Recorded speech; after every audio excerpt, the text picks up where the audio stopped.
Hi guys, മഴ തോരും മുമ്പേ promo റിവ്യൂവിലേക്ക് എല്ലാവർക്കും സ്വാഗതം. അങ്ങനെ ഹരിയെ ഉന്തി തള്ളി കമലയുടെ മുന്നിലിട്ട് അടിച്ചും ശരിക്ക് പദം വരുത്തിയിട്ടുണ്ട് പോലീസുകാർ.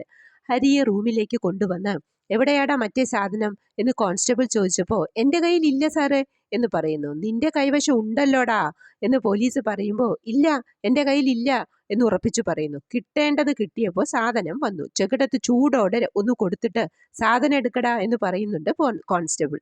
ഹരി വിലങ്ങുവെച്ച കൈകളിൽ ഒരു പാക്കറ്റ് എടുത്ത് പോലീസിന് കൊടുക്കുന്നു. ഇതൊക്കെ കണ്ട് വായും പൊളിച്ച് അന്തം വിട്ട് പേടിച്ച് നിൽക്കുന്നുണ്ട് നമ്മുടെ കമല. നീ പഠിക്കാൻ പോകുന്നവനാണല്ലോ, കോളേജ് കുമാരൻ എന്ന് പറഞ്ഞ് കവിളിൽ പിടിച്ച് തിരിക്കുന്നുണ്ട് പോലീസുകാരൻ. ഒന്നാമത് പെൺവിഷയം, അതിന് നിനക്ക് ഡബിൾ ഡോക്ടറേറ്റ് തന്നെ കിട്ടുമെടാ എന്ന് പറഞ്ഞ് പോലീസ് അവനെ വലിച്ചു പുറത്തേക്ക് കൊണ്ടുവരുന്നു. മനു വിഷമിച്ച് പുറത്ത് തന്നെ നിൽക്കുന്നുണ്ടായിരുന്നു. പിന്നീട് ജീപ്പ് രോഹിത്തിനെയും കൂട്ടി ബാലചന്ദ്രന്റെ വീടിന് മുന്നിൽ വന്നു. അത് കണ്ട് കൃഷ്ണമോൾ അയ്യോ പോലീസ്, ഓ എന്ന് പറഞ്ഞ് ശബ്ദം കേട്ട് അലീന തിരിഞ്ഞ് ഡോറിലേക്ക് നോക്കുന്നു.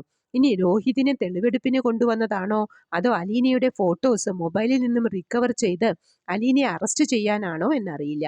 ഇതൊക്കെയാണ് പ്രൊമോ റിവ്യൂ ആയി കാണിച്ചത്. പ്രൊമോ ഇഷ്ടപ്പെട്ടുവെങ്കിൽ ലൈക്ക് ചെയ്തും ഷെയർ ചെയ്തും സപ്പോർട്ട് ചെയ്തും സബ്സ്ക്രൈബ് ചെയ്തും സഹകരിക്കുക.